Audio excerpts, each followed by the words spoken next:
Self-understanding. Children in middle childhood have a more realistic sense of self than do those in early childhood. That exaggerated sense of self as biggest or smartest or tallest gives way to an understanding of one's strengths and weaknesses.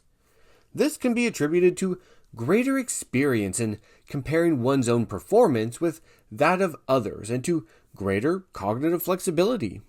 A child's self-concept can be influenced by peers and family and the messages they send about a child's worth. Contemporary children also receive messages from the media about how they should look and act. Movies, music videos, the internet, and advertisers can all create cultural images of what is desirable or undesirable, and this too can influence a child's self-concept.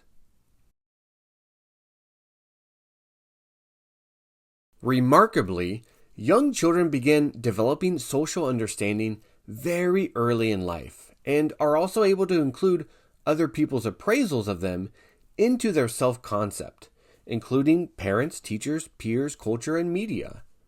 Internalizing others' appraisals and creating social comparison affect children's self-esteem, which is defined as an evaluation of one's identity. Children can have individual assessments of how well they perform a variety of activities, and also develop an overall global self-assessment.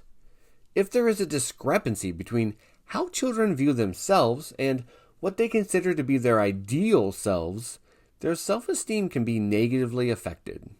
Self-concept refers to beliefs about general personal identity.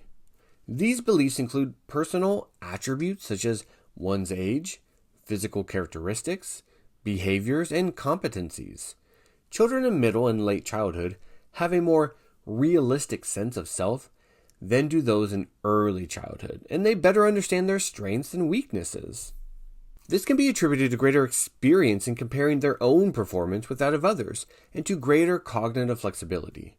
Children in middle and late childhood are also able to include other people's appraisals of them into their self-concept, including parents, teachers, peers, culture, and media. Another important development in self-understanding is self-efficacy, which is the belief that you are capable of carrying out a specific task or of reaching a specific goal. Large discrepancies between self-efficacy and ability can create motivational problems for the individual. If a student believes that he or she can solve mathematical problems, then the student is more likely to attempt the mathematics homework that the teacher assigns. Unfortunately, the converse is also true. If a student believes that he or she is incapable of math, then the student is less likely to attempt the math homework, regardless of the student's actual ability in math. Since self-efficacy is self-constructed, it is possible for students to miscalculate or misperceive their true skill, and these misperceptions can have complex effects on students' motivations. It is possible to have either too much or too little self-efficacy, and according to Bandura, the optimal level seems to be either at or slightly above true ability. As we have seen, children's experience of relationships at home and the peer group contributes to an expanding repertoire of social and emotional skills, and also to broaden social understanding.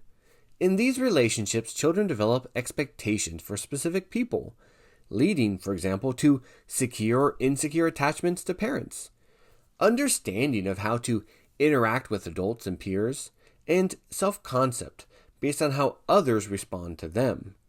These relationships are also significant forums for emotional development.